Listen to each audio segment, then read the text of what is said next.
अब एक बार दशरथ जी महाराज दर्पण देख रहे थे तो उन्हें कान के ऊपर अपना एक सफेद बाल दिखाई दिया। दशरथ जी के मन में उस बाल को देखकर के बड़ी ही ग्लानि हुई और विचार करने लगे कि मेरी 60,000 वर्ष की अवस्था बीत गई पर मुझे कोई भी संतान नहीं है। तब दशरथ जी महाराज बड़े ही चिंतित होकर के गुरु वशिष्ठ जी के यहाँ पहुंचे और चरणों में प्रणाम करके विनम्रता पूर्वक अपने सारे दुख को सुना दिए। वशिष्ठ जी महाराज मुस्कुराते हुए बोले, राजन देखो, धरहु धीर होई सत्चारी, त्रिभुवन विदित भगत व्यवहारी।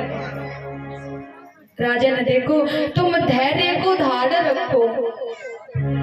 यदि तुम धैर्य को धारण करोगे तो तुम एक पुत्र की बात कर रहे हो राजन, तुम्हारे एक नहीं 4 पुत्र होंगे जो त्रिभुवन के भय को दूर करने वाले होंगे।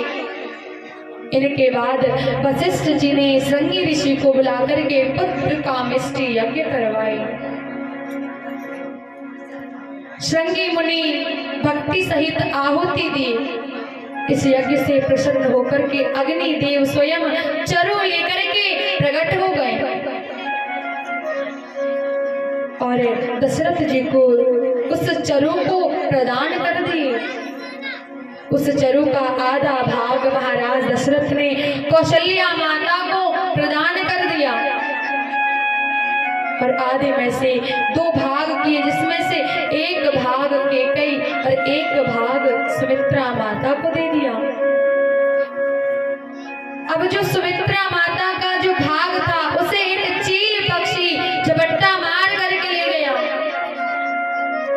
और वो आकाश में उड़ रहा था तो उसके ऊपर और चीलों ने आकर के आक्रमण कर दिया, जिससे वो चरु तो गिर गया और